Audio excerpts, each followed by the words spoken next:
အားလုံးပဲမင်္ဂလာပါခင်ဗျာဒီကနေ့မှာတော့ဆရာအာတီကြီးသားတဲ့လက်သေးတရခန်းဆိုတဲ့စောင်းပါးကိုကျွန်တော်မောင်နစ်တဲ့မှဖတ်ပြသွားမှာဖြစ်ပါတယ်ကျွန်တော်ကညာသားတယောက်ဖြစ်ပြီးဖွံ့ဖြိုးမှုအားနည်းတဲ့ကံဘလူမြို့နယ်ကြီးရွာတရွာမှာငယ်စဉ်ကကြီးပြင်းခဲ့ရတယ်အဲ့ဒီတုန်းကမြန်မာနိုင်ငံရဲ့အခြေအနေအရလျှက်စစ်မီးမရှိဂျိုဒုစလောင်းနဲ့ TV ရှားပါတာကြောင့် VOA BBC ကထုတ်လွှင့်တဲ့ဆရာကြီးဦးဝင်းဖေရဲ့တက်ကြီးစကားတက်ငယ်ကြားဝင်းဖေအယူလွယ်အိတ်မိုဘီဂျီနိုအလင်္ကာပလဲပန်းလမ်းဆောင်ကဂျမ်းပုံစတဲ့အတန်လွှတ်အစီအစဉ်တွေပြည်တွင်းပြည်ပသတင်းတွေကိုအဖေမေတို့နဲ့အတူနားထောင်ရင်းကြီးပြင်းခဲ့ရတယ်ဗီဒီယိုဆိုတာကတော့ကျွန်တော်တို့ဘဝအတွက်6တွေ့လွန်တဲ့သဲကန္နာရလေးမှာ OA စစ်လေးလို့ပေါ့ကျွန်တော်ဘဝရဲ့ဇက်လိုက်ကြော်ကအမေပါအမေဟာစစ်ဆိုးရရဲ့အောက်မှာကြီးပြင်းခဲ့ရပြီစီးပွားရေးအဆင်မပြေလို့10တန်းမတက်နိုင်ငငယ်ရွယ်နဲ့ရုန်းကန်ရင်းအိမ်အောင်ကြခဲ့ရတယ်တက္ကသိုလ်တက်ချင်တဲ့အမေတယောက်10တန်းပါဆက်မတက်နိုင်ပဲ9တန်းမှာကျောင်းထွက်အိမ်အောင်ကြလာတဲ့အခါသူ့ရင်ထဲမှာအဆိုင်ခဲတစ်ခုကိန်းအောင်နေတော့တာအမှန်ပါပဲအဲ့ဒီအဆိုင်ခဲကကျွန်တော်တို့ကိုရောင်ပြန်ဟတ်တော့တာပေါ့တက္ကသိုလ်တက်ချင်တဲ့အမေတယောက်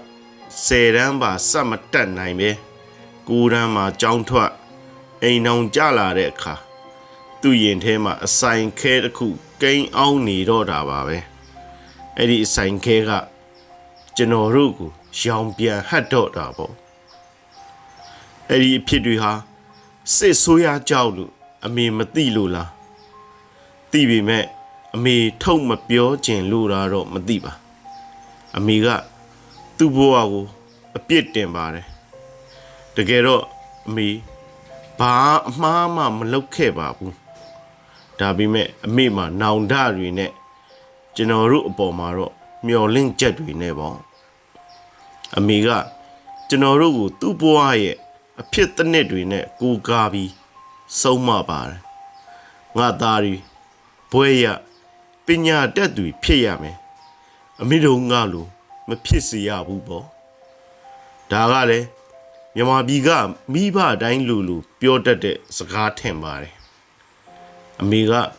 မပြည့်စုံပေမဲ့ကျွန်တော်တို့ကိုဂရုစိုက်ပါတယ်စာအုပ်စာပေတွေနဲ့ထိတွေ့ခွင့်ပေးခဲ့တယ်မောင်ပြရွာလေးရဲ့ပြင်ဘက်မှာဘာတွေရှိတယ်ဆိုတာအမေကကျွန်တော်တို့ကိုမိတ်ဆက်ပေးခဲ့တယ်ကျွန်တော်8နှစ်အရွယ်လောက်မှာကျွန်တော်တို့ဘက်ကိုစစ်တပ်စီးပွားရေးကော်ပိုရေးရှင်းကတရားစက်ရုံတည်ထောင်ပါတယ်အဲ့ဒါကပဲကျွန်တော်တို့ဘဝတွေကိုတခါဂျွန်းထိုးမှောက်ခုံဖြစ်စေခဲ့တာပါစစ်တပ်ကပိုင်တာဆိုတော့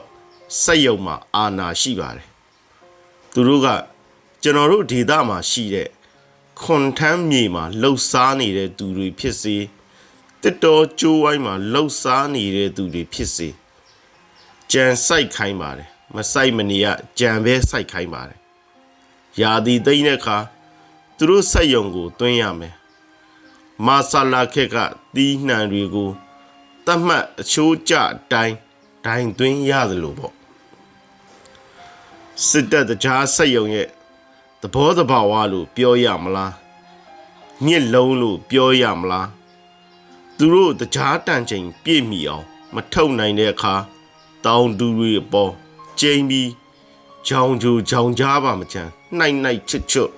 ဆင်းဝဲပါတယ်သူတို့လိုချင်တဲ့တန်ချိန်ပြည့်မီတဲ့အခါစက်ရုံကိုစောစောပိတ်ပါတယ်မဝယ်တော့ပါဘူးအဲ့ဒီအချိန်တောင်းသူတွေဒုက္ခရောက်တော့တာပေါ့တနေ့တော့ကျွန်တော်တို့အိမ်ကကြံတွေအများကြီးစိုက်တယ်ကြံတွေကလည်းကောင်းတယ်အမေကမျောလင့်ချက်တွေနဲ့ပေါ့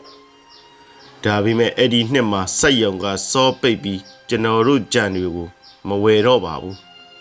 အဲ့ဒီအချိန်အမေငိုပါတော့တယ်ဒီတစ်ခါတည်းအမေတို့ ဘာအမားမှမလုပ်ခဲ့ပါဘူးဒီခါတော့အမေစိတ်ထဲမှာစစ်အစိုးရကိုဘလို့သဘောထားလဲကျွန်တော်မပြောတတ်ပါဘူးကျွန်တော်တို့မိသားစုတော့အဲ့ဒီဒဏ်ကြောင့်3 နှစ်လောက်ဤနေအောင်ခံစားလိုက်ရပါတယ်ဒါပေမဲ့ကျွန်တော်တို့ဘာအမားမှမလုပ်ခဲ့ပါဘူးကျွန်တော်2014-15တက္ကသိုလ်စတက်တော့အမေကကျွန်တော်ကိုမှားတယ်နိုင်ငံရေးတွေမလုပ်ဖို့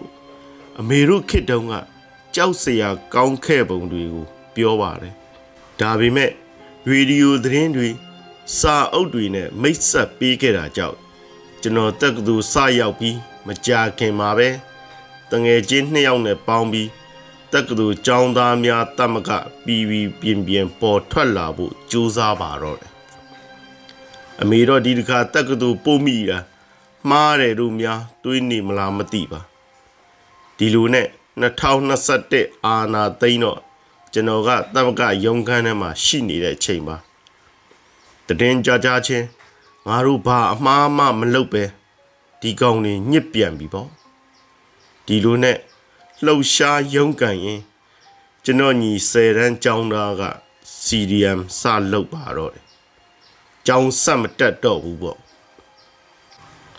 သားသမီးတွေကိုပညာတတ်ကြီးဖြစ်စေခြင်းနဲ့အမိဘဝကိုခက်ခဲရုန်းကန်ပြီး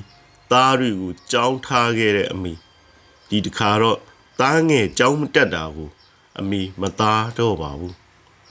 ဘာမှလည်းမပြောတော့ပါဘူးအဲ့ဒီနောက်2024နှစ်လယ်ပိုင်းမှာတဘာဝအတိုင်းကျွန်တော်ညီမိန်းမရပါတော့တယ်ကျွန်တော်ကအဝေးမှာဆိုတော့အမေဘလို့ခံစားနေရတယ်ဆိုတာမသိလိုက်ဘူးအမေတော့ဘယ်စိတ်ကောင်းမလဲနှမျောတော့နှမျောတာပေါ့ဘယ်တက်နိုင်မလဲဆိုတာနဲ့ပဲပြီးသွားတယ်လို့ကျွန်တော်ကြားပါတယ်ခစ်ဆိုကြကအမိပေါ့ခစ်ကောင်းရင်ငါသားလေးတွေတက္ကသိုလ်တက်ရမှာပဲလို့တွေးရင်တွေးနေမှာပေါ့စစ်အာဏာသိမ်းပြီးနောက်ပိုင်းအမေစိတ်တွေမျောလင်းချက်တွေယော့သွားပုံပေါ်ပါတယ်တိတ်ပြီးခံစားနေတော့ပဲတည်ငြိမ်လာသလိုပဲရက်ဆက်မှုတွေနှိဋ္ဌအာယုံတွေကလည်းပြည့်နေတာဘူးတခါအဆက်အသွယ်ရရင်အမေတို့အတွက်တော့ပူမနေပါနဲ့တဲ့စစ်ကြောင်းထိုးလိုက်ရင်သူများပြေးတယ်လို့ပြေးလိုက်တာပဲသူများစားတယ်လို့စားလိုက်တာပဲလို့ပြောပါတယ်တခါစစ်ပြေးရရင်ရွှေမျိုးတွေနဲ့ပျော်ပွဲစားထွက်ရတယ်လို့ပါပဲလို့ပြောတတ်ပါတယ်ဒါပေမဲ့စစ်ပြေးရတာပျော်ပွဲစားထွက်ရတာမှမဟုတ်ပဲအမေရဲ့လူတော်တေးရသေးတာအိမ်တွေယာတွေလဲထက်တွက်မနေတော့ပါဘူးလို့ရဲ့အမေကတခါဆူတတ်ပါတယ်ဒီတခါလဲအမေဘာအမှားမှမလုပ်ခဲ့ပါဘူးပြေးလွှားနေရတော့ပါပဲအမေလိုပဲတခြားသူတွေလည်းဘာအမှားမှမလုပ်ပါပဲနဲ့လုံလောက်တဲ့ပညာရေးထောက်ပံ့မှုကျန်းမာရေးစောင့်ရှောက်မှုတွေလူမှုတရားမျှတမှုတွေမရခဲ့ပါဘူးဒီတခါတော့ကျွန်တော်အမေလိုတောင်းသားတွေအတွက်လက်သေးတရခံဟာပုံရိပ်ရောင်မဟုတ်တော့ပဲရှင်းလင်းကိုထင်မြင်နေရပါပြီဒီခါတော့လက်သေးတရခံပြီးမလွတ်တော့ဘူးပေါ့